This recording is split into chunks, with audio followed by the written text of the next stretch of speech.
Bonjour à tous, les Andes qu'on a vu notre trésor ici. Aujourd'hui, je vais vous parler d'un sujet très important qui est intitulé la loi des vibrations. La loi des vibrations.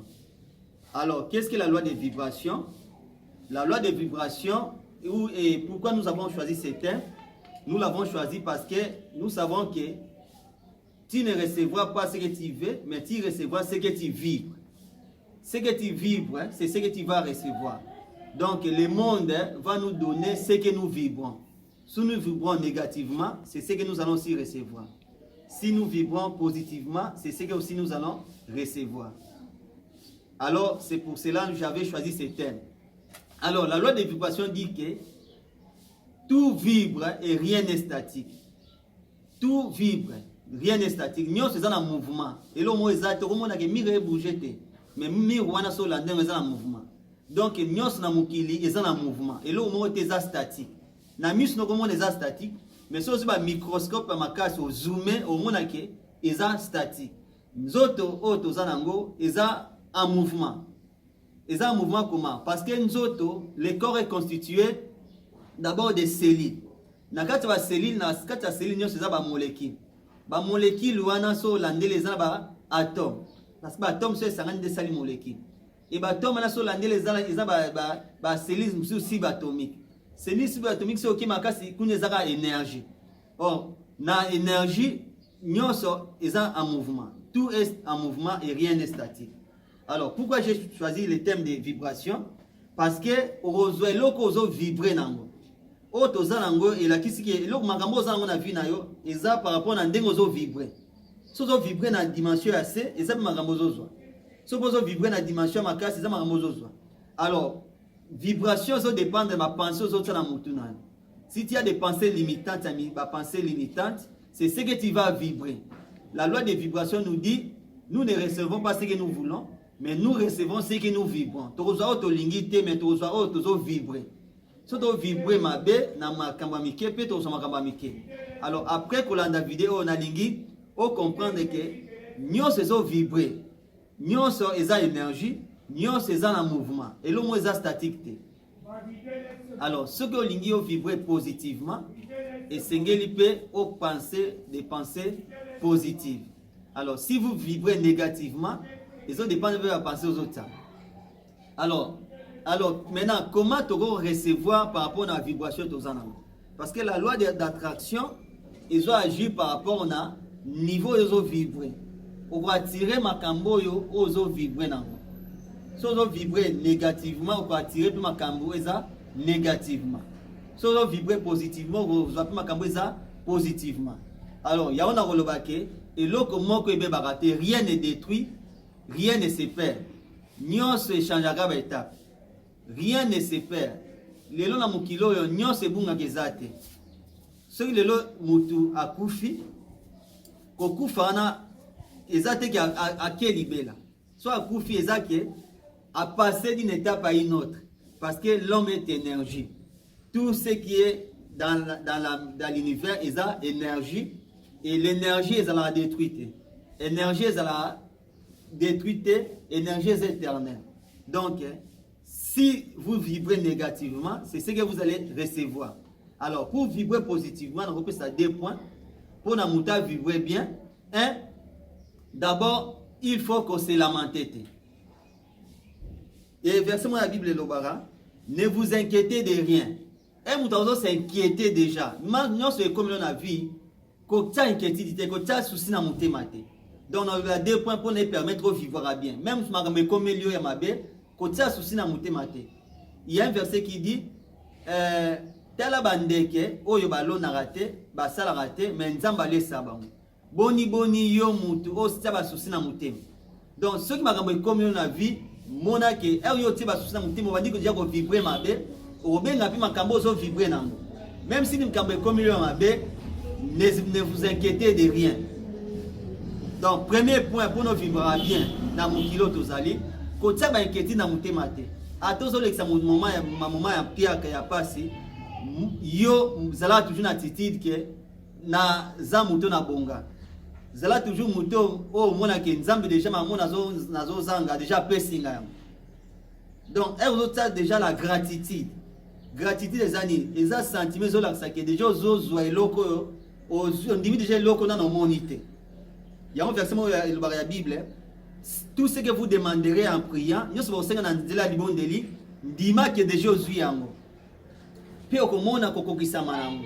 Donc premier point pour na vibrera bien, ko s'inquiète kate na makambo ekomela.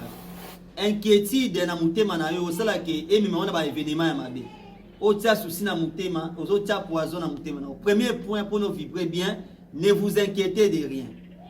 Ko s'inquiète kate ata lelo mpia kata lelo makambo ekomeli ya mabe, mon makambo ekomeli nga d'accord. Mais nga nazomona ke déjà nzamba kangoli na makambo. Ko tia na mutu te ba inquiétude na mutu. Parce que elle retient inquiétude na mutu et ko sala ki yo vibrer mabe. Je parle de la loi des vibrations. Premier point, pour vibrer bien, ou vibrera bien dans mon kilo zana mabele, ko s'inquiète kate. Même si Moussa le côté va demander bazuyoté, mona le koba o bako boyo quelque part, mais la cité va boyo partout. C'est qu'on rejette quelque part et qu'on a pas accepté quelque part. Kuna ko côté o ko kende bandimi yoté mais côté musu ba sepena. Tout le monde a joué musu kuna na championnat na kokaete. Kuna ba benganie, ba virer so iba rosala so ndengeni. Mais akina championnat musu a beti makas et kamusi memba. Et là ça que côté kuna loko ba lingi yote la cité que ba lingi yote partout ko 5 états aloko ba lingi ngata na ça faut jouer non kuna ba ko linga yote mais côté muso bimi jo donc côté inquiétude même si makambo sala ke simba ite au sel lo mona marché ba to occupé yote ah vraiment iloko na mona ke ngana za na talon yote vraiment et côté déjà na makansi déjà que ba inquiétude au vibrer mabe moi pour avancer mambo sala te donnons-lui ainsi la loi des vibrations. Premier point ko s'inquiète raté même si le rosale simbité Moutou a sala pour laver simba ça a échoué 99 fois 999 fois azo échoué ga tiens que tita baé échec eza premier pas pour no bonga Moutou salinga bonga eloga liboso ke ndanga bonga eza échoué kana échec eza premier pas ya réussite Moutou a réussi ça a échoué na eloko na va réussir même si le sala eloko zo échoué nango bandela lisusu erreur au sala ni so échoué au bandela te Moutou a sali loko a échoué à fandi na se a sali mabe a échoué deux fois mais Moutou a sali a échoué à bandeli a bandeli nde mutama yele wana ko échoué ne loko et la c'est que o échoué libela o sali loko na simbité mais troisième fois quatrième fois cinquième fois sim mais ce côté que loko simbito ti ba souci na mutema nde na o vibrer mabe moepe o bonga na vie exacte. Donc premier point pour na vibrer bien, je parle de la loi des vibrations. Ne vous inquiétez de rien. A tout le monde échoué. Tato lingé moi si moi boyo. Et là c'est sur moi sans la boyo, bas sur boyo. Non. Moi sans rose à la boyo, on va donc dina moi dans na quartier.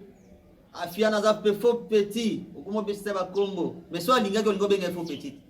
Comment luka mabe na za pe kitoko te. Soit la boyo, d'accord, mais bas sur boyo. Donc ko tsara ba susciter o tsara ba penser mabe parce que o échoué de l'eau mo boy. Premier point, pour nous vibrer bien, ne vous inquiétez de rien. Pour s'inquiéter raté, et vous allez toujours monter sem.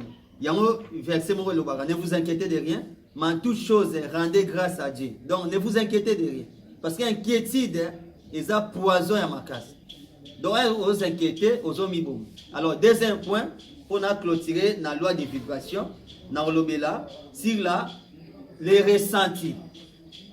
Ressenti zani ayozo makambo komelio ya mabe o tiango na mutema ba pas souci moyen au kendo avancer zati na lobby muto asala même ampoule a échoué 999 fois nde bato baloba mais alemba kitacha souci te na mutema eko sali kamoko ozomone simbité kotia un souci na mutema te ozali na top mobo o mbongo ba yibi mbongo soli kamwe komelio ya mabe soli muto ando soutenir aza soute papa mando soutenir a kufi bien maman mando soutenir maman bino a kufi bien mutu mwaza cher pour na yo ando sunga yo avancer azate ko tia susciter na mutu c'est comme si mutu na ko se kwa ya asunga longola ya selivine koki na ozala na reconnaissance parce que asunga na ndenge na zali mais na hotel surtout na zongi sa ondira ya sa elanga maman ndo sa elanga akei na pesi nzambe wa pesi nga ya akei mais na hotel tina tika na souci libela papa ndo sunga kufa na komi malheureux non longola penser à mabe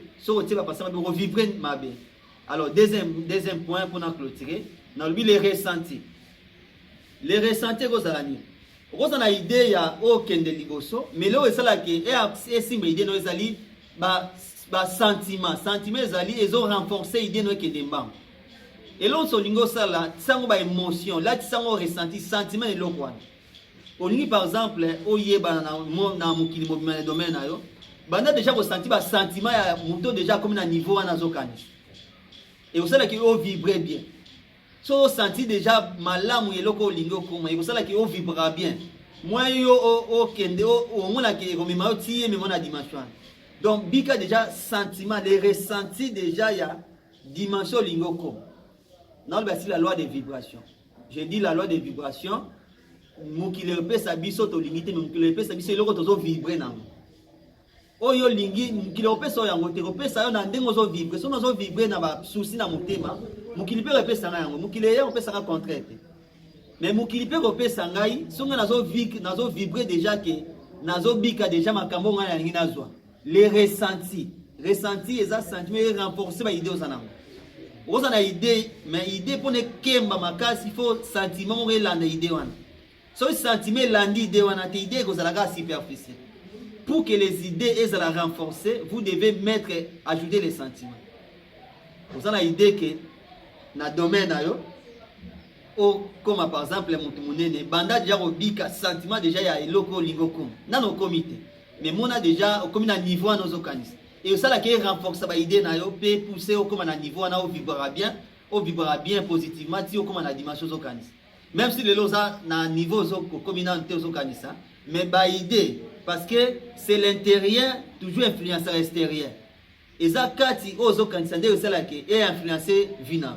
avant muta comme ba idée n'est comme avant là où va la pensée l'homme suit comme disait au terme avant muta comme ba idée comme à place muta va comme bisika ba idée ça na longueur d'avance ça va muta comme physiquement alors sentiment les ressentis si qu'on a mutema na yo et ça qui renforce ça ba idée aux anamo et renforcer so idée so te sentiment te idée on a pe moyen qui kende mbango ezate donc elo ngana olinga to c'est partager na tongo lelo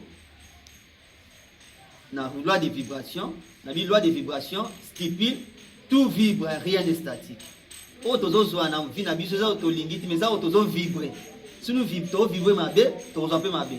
Dans le deux points, pour n'a compris. Dans le premier point, vous ne vous inquiétez de rien. Quand s'inquiète à attends le lot sale examen de 18, attends le lot à côté demande babo, attends moi solinga boyo, mambe comme le ma bé, yo ko tsaba inquiétude.